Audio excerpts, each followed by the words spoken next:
नमस्कार,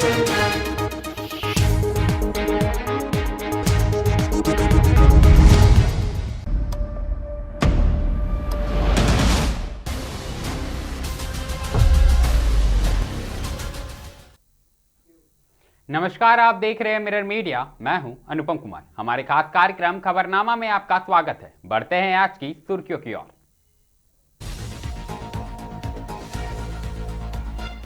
कुष्ठ उन्मूलन की दिशा में कदम, महात्मा गांधी की पुण्यतिथि पर धनबाद में निकली जागरूकता रैली।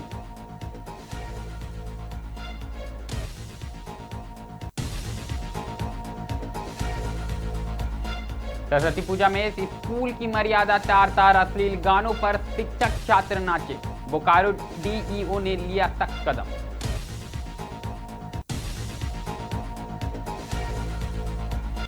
धनबाद के गांधी सेवा सदन में राष्ट्रपिता को श्रद्धांजलि, एडीएम समेत तमाम लोगों ने किया माल्यार्पण।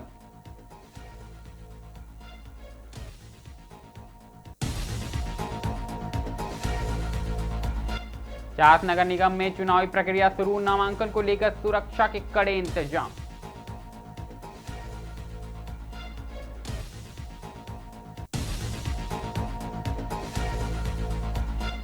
दुर्गापुर सिटी सेंटर में ट्रैफिक जाम से निजात के लिए अड्डा का बड़ा कदम, पार्किंग व्यवस्था हुई सख्त।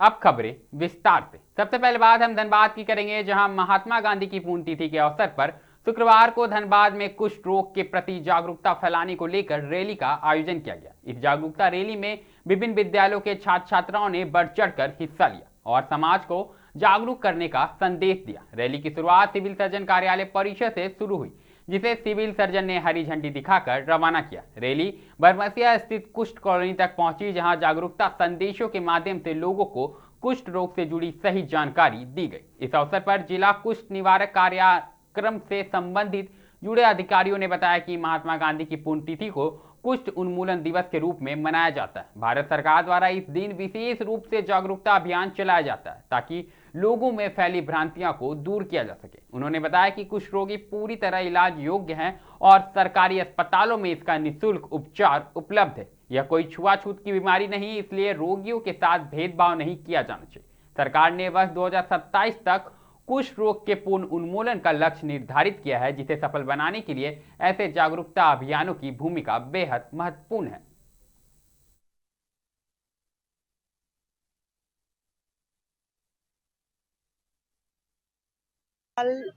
सरकार की तरफ से कुष्ठ जागरूकता अभियान की शुरुआत करी जाती है, जो कि 30 जनवरी से 13 फरवरी तक चलता है। और इसी उपलक्ष्य में, जैसा कि शैलेंद्र जी ने बताया, हम लोग ये रैली निकलवा रहे हैं और आज से जागरूकता अभियान की शुरुआत हो रही है, जिसमें गांव-गांव में जाकर कुष्ठ रोग के बारे में सैया साथी और जितने भी हमारे फील्ड लेवल के वर्कर्स हैं, वो जागरूकता फैलाएंगे कुष्ठ के बारे में, जिससे कि समाज में जितनी भी कुप्रथाएं, कुमान्यताएं हैं कुष्ठ रोग के बारे में, वो हम लोग पूरी तरह से हटा सकें। और सबसे बड़ी बात कि कुष्ठ रोगी जो अपना रोग छुपाते हैं और इसी कारण से विकलांगता आ जाती है, उस चीज को हमको जल्द से जल्द हटाना है। और 2027 तक का भारत सरकार का लक्ष्य है, जैसा कि कुष्ठ उन्मूलन का, तो भले ही वो चीज हो ना हो, लेकिन कम से कम गांव के स्तरों पे हम लोग कोशिश कर सकते हैं कि कुछ गांव को हम लोग कुष्ठ मुक्त घोषित कर सकें। यही हमारा मेन उद्देश्य है, यही हमारा लक्ष्य है। और इसी के साथ में जो विकलांगता है कुष्ठ के कारण, कुष्ठ रोग को छुपाने के कारण और इसकी कुप्रथाओं को मान्यताओं के कारण वो मनाएंगे। और खास करके आज के दिन हम लोग ये प्रण लेंगे कि हमारे जो कुष्ठ प्रभावित भाई बहन हैं, वो हमारे समान ही है। उसमें हम लोग समानुभूति की भावना रखें, वो घृणा के पात्र नहीं है और घृणा को त्यागें। कुष्ठ रोग का आज के समय में संपूर्ण तरह से इलाज उपलब्ध है और गवर्नमेंट अस्पताल में इसका फ्री दवा उपलब्ध है। एमडीटी दवा, एमडीटी मल्टी ड्रग्स थेरेपी दवा है, जो एक कुष्ठ प्रभावित कुष्ठ रोगी को पूर्णतः ठीक हो सकता है। यदि 6 महीने से 1 साल तक का दवा खाता है तो पूरी तरह से ठीक होने वाला बीमारी है। तो हम अपील करना चाहेंगे लोगों को कि आप कुष्ठ प्रभावितों के साथ में समानुभूति की भावना रखें, घृणा की नहीं। वो भी हमारे समान ही है जिसे परमेश्वर ने बनाया है। मैं शैलेंद्र प्रसाद, सेक्रेटरी आत्म स्वाभिमान धनबाद। ये रैली कहाँ से कहाँ तक जाएगी? ये सिविल सर्जन ऑफिस से सिविल सर्जन महोदय द्वारा इसको हरी झंडी दिखाया जाएगा और ये कुष्ठ कॉलोनी। धनबाद के बाद बोकारो से बेहद ही चौंकाने वाला मामला सामने आया। दरअसल सरस्वती पूजा जैसे पावन अवसर पर स्कूल की मर्यादा तार तार होती नजर आई है। पीएम श्री SS+2 विद्यालय कसमार में मूर्ति विसर्जन के दौरान शिक्षक और छात्र अश्लील गानों पर झूमते दिखे। इस पूरी घटना का वीडियो सोशल मीडिया पर तेजी से वायरल हो रहा है। शिक्षा विभाग हरकत में आया है और मामले को गंभीरता से लेते हुए जिला शिक्षा पदाधिकारी जगन्नाथ लोहरा ने स्कूल के प्रभारी प्रधानाध्यापक समेत 6 कर्मियों को शो कॉज नोटिस जारी किया है। डीईओ ने साफ कहा कि शिक्षकों का यह आचरण न केवल निंदनीय है बल्कि शिक्षा की गरिमा और सरकारी विद्यालयों की छवि को भी नुकसान पहुंचाने वाला है। पत्र में यह भी उल्लेख किया गया है कि यह विद्यालय भारत सरकार द्वारा नामित पीएम श्री स्कूल है, जहां छात्रों की भी पढ़ाई होती है। ऐसे में इस तरह की गतिविधियां छात्रों पर नकारात्मक मानसिक प्रभाव डाल सकती है और अभिभावकों के भरोसे को ठेस पहुंचा सकती है। जिला शिक्षा पदाधिकारी ने 24 घंटे के भीतर संतोषजनक स्पष्टीकरण मांगा है। चेतावनी दी है कि जवाब नहीं मिलने की स्थिति में संबंधित कर्मियों के खिलाफ कठोर विभागीय कार्रवाई भी की जाएगी।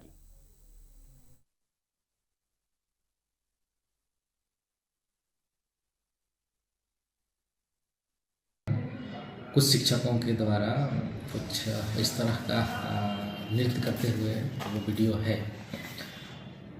उसी वीडियो के आलोक में मैंने शिक्षकों का 7 लोगों का, उसमें शिक्षक भी है, क्लर्क भी हैं, उसमें प्रभारी हैं और अन्य टीचर हैं, उन सभी के लिए मैंने शोकॉज जारी किया है कि कसमार स्कूल पीएम श्री के रूप में चिन्हित हुआ है और भारत सरकार इस विद्यालय पे फोकस लगाई हुई है। वहाँ पे बच्चों को पढ़ने के लिए हर तरह की सुविधा मुहैया कराई जा रही है। ऐसी स्थिति में वहाँ के शिक्षकों के द्वारा इस तरह का कृत्य अशोभनीय है, काफ़ी निंदनीय है और इसी के संदर्भ में मैंने शिक्षकों को शोकॉज किया है। 24 घंटे का समय दिया है अपना पक्ष रखने के लिए।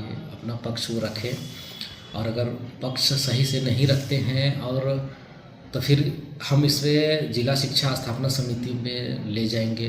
चूँकि ये मामला वायरल हुआ है और जिला स्थापना समिति के पश्चात राज्य कार्यालय को हम इसमें प्रेषित करेंगे। रुक एक बार फिर धनबाद का करेंगे, जहां महात्मा गांधी की 78वीं पुण्यतिथि पर शुक्रवार को गांधी सेवा सदन में श्रद्धांजलि सभा का आयोजन किया गया। कार्यक्रम में धनबाद की एडीएम हेमा प्रसाद विशेष रूप से उपस्थित रहे। उन्होंने गांधी सेवा सदन पहुंचकर राष्ट्रपिता महात्मा गांधी की प्रतिमा पर माल्यार्पण किया और नमन करते हुए श्रद्धांजलि अर्पित की। श्रद्धांजलि सभा के दौरान महात्मा गांधी के विचारों, सत्य और अहिंसा के सिद्धांतों को स्मरण किया गया। एडीएम हेमा प्रसाद ने अपने संबोधन में कहा कि गांधी जी के आदर्श आज भी समाज को सही दिशा में दिखा रहे। उन्होंने कहा कि गांधी के बताए मार्ग पर चलना और उनके मूल्यों को जीवन में अपनाना हर नागरिक की जिम्मेवारी है। इस अवसर पर विभिन्न सामाजिक संगठनों से जुड़े समाज सेवी भी बड़ी संख्या में उपस्थित रहे। सभी ने बारी बारी से महात्मा गांधी की प्रतिमा पर पुष्प अर्पित कर श्रद्धांजलि तथा उनके जीवन मूल्यों, सत्य, अहिंसा और सेवा को आत्मसात करने का संकल्प लिया।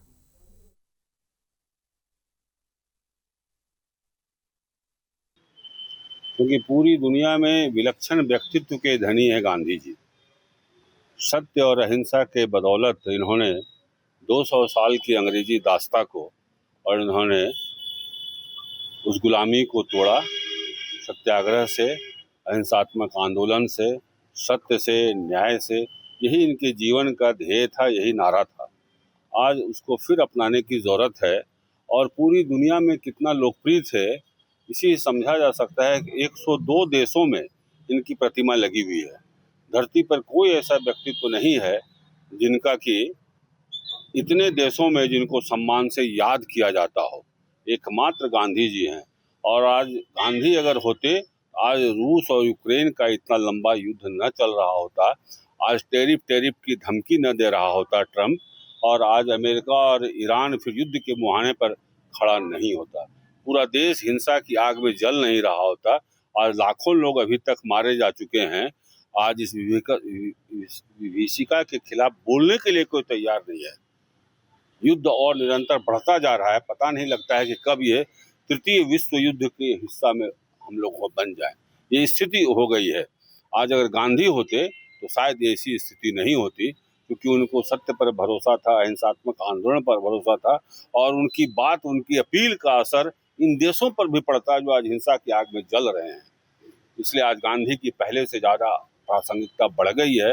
हम अपील करते हैं सबसे, गांधी को जो नहीं समझते हैं, गांधी का क्रिटिसाइज करते हैं और कहते हैं क्या चरखे से आज़ादी। महात्मा गांधी की पुण्यतिथि है, शहीद दिवस के रूप में हम लोग इसको मनाते हैं। महात्मा गांधी जी के स्वतंत्रता में, भारत देश के लिए स्वतंत्रता के योगदान के लिए उनको हम लोग याद करते हैं। उनका आज बलिदान दिवस है, तो श्रद्धांजलि हम लोग अर्पित कर रहे हैं। आज हम महात्मा गांधी को श्रद्धांजलि अर्पित कर रहे हैं। आज ही के दिन महात्मा गांधी का नाथूराम गोडसे ने हत्या कर दी थी, जिसका आज हम श्रद्धांजलि अर्पित कर रहे हैं। चूँकि महात्मा गांधी देश से आज़ादी के लिए सब कुछ न्यौछावर कर दिए थे, और किसी ने प्रार्थना सभा में जिस प्रकार उसकी हत्या कर दी गई, पूरा देश मर्माहत हो गया था। आज उसी के श्रद्धांजलि दिवस पर, हम शहादत दिवस पर आज हम उनको नमन करते हैं। कोटि कोटि नमन। राज्य निर्वाचन आयोग की अधिसूचना जारी होते ही नगर निकाय चुनाव की सरगर्मी तेज हो गई है। शहर की सरकार गठन की प्रक्रिया औपचारिक रूप से शुरू हो गई है।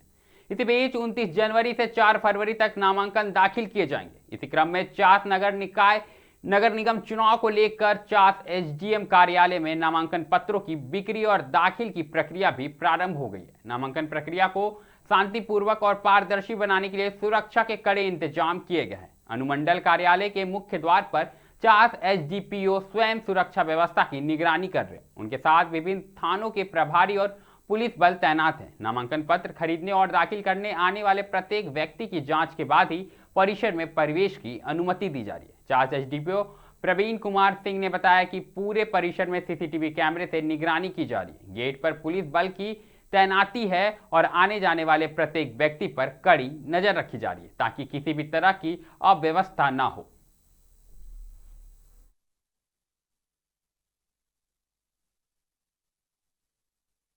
छह मजिस्ट्रेट हर जगह पे लगाए गए हैं, तो पूरी तैयारी हम लोग। मेयर पद के लिए अभी तक कितने पद लिए गए? मेयर के लिए अभी तक कोई नहीं आया है। वार्ड के लिए आ गए हैं कम से कम 25 लोग। तो प्रत्याशियों को हम लोग एक चेकलिस्ट दे रहे हैं कि आपको जब नॉमिनेशन फॉर्म लाना है तो आपको फाइल करते वक्त क्या क्या अपना देना है, ताकि उनको ज़्यादा से ज़्यादा सुविधा हो और कोई वो मिस ना कर जाए, किसी भी कुछ भी मिस होने से उनका रिजेक्शन ना हो जाए, वो हम लोग बोल रहे हैं। प्लस हम एमसीसी उनको फॉलो करने के लिए बोल रहे हैं। जैसे कल देख रहे थे कि सब लोगों को समय पे अपने पोस्टर बैनर हटा देने हैं, एक्सपेंडिचर रजिस्टर उन लोगों को मेंटेन करना है, ये सब दिशा निर्देश लोगों को दिए जा रहे हैं। देखा जा रहा है कि पिछली बार जो नगर निगम चुनाव में जिसने देखा जोखा नहीं दिया है निर्वाचन आयोग की ओर से, उन्हें चुनाव नहीं लड़ने दिया जाएगा। वैसे कितने बोकारो और बेरमो में है? अभी फिलहाल डिस्क्वालिफिकेशन लिस्ट में एक ही व्यक्ति थे, तो भी 21 में डिस्क्वालीफाई हुए थे। उनका डिस्क्वालिफिकेशन पीरियड पूरा हो गया है। अगर अभी वो लड़ना चाहें तो वो लड़ सकते हैं। जी किया गया है, 5 आदमी का जवाबड़ा नहीं होगा। बहुत सारे कैंडिडेट आ रहे हैं जो नॉमिनेशन फॉर्म खरीदने के लिए जा रहे हैं। कैंडिडेट के गाड़ी के लिए पार्किंग की व्यवस्था बाहर की गई है। बाहर पार्किंग करके वे अंदर की ओर जाएंगे। नॉमिनेशन का टाइम 11 बजे से लेकर 3 बजे तक है। इस अवधि में वे आ सकते हैं और 4 फरवरी तक नॉमिनेशन होगा। पुलिस की व्यवस्था की गई है, पुलिस पदाधिकारी प्रतिनियुक्त किए गए। हम खुद मॉनिटरिंग कर रहे हैं। मेन गेट पर वीडियोग्राफर भी है, सीसीटीवी कैमरा भी लगाया गया है। सुरक्षा के तमाम इंतजाम किए गए हैं। अब रुख पश्चिम बंगाल के दुर्गापुर का करेंगे, जहां सिटी सेंटर क्षेत्र में बढ़ते ट्रैफिक जाम को नियंत्रित करने के लिए आसनसोल दुर्गापुर डेवलपमेंट बोर्ड यानी ADDA ने पार्किंग व्यवस्था में कड़े और व्यवहारिक बदलाव लागू किए हैं। दरअसल सड़क किनारे अवैध पार्किंग पर रोक लगाने के उद्देश्य से पार्किंग शुल्क में कटौती की गई है, ताकि वाहन चालक निर्धारित पार्किंग स्थलों का अधिक उपयोग करे। इस फैसले की जानकारी ADDA कार्यालय में आयोजित प्रेस कॉन्फ्रेंस के दौरान दी गई। मौके पर ADDA के chairman Kabi Datta, DC traffic PVG Satish Pashumarthi, ACP traffic 3 Rajkumar Malakar, ADDA के CEO सहित अन्य वरिष्ठ अधिकारी मौजूद रहे।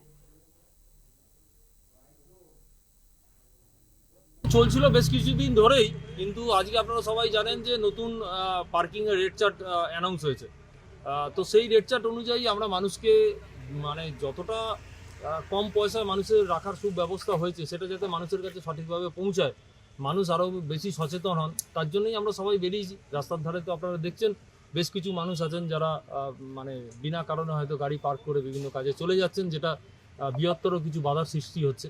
কোন কোন এলাকা করলেন? আমরা মোটামুটি ধরুন যে ভূতের রাজা দিল মোড়ের সামনে যে এন্টায়ার রাস্তাটা, ওখান থেকে ফিজিক্সওয়ালা পর্যন্ত রাস্তার ধারে যে যে কোম্পানিগুলো আছে, যে যে সংস্থাগুলো আছে, তাদের সবাইকেই আমরা বলেছি। আজকে আমরা অ্যালার্ট করলাম। खबरनामा में अभी के लिए फिलहाल इतना ही है। ऐसी तमाम खबरों से हम आपको अवगत कराते रहेंगे। बने रहें मिरर मीडिया के साथ।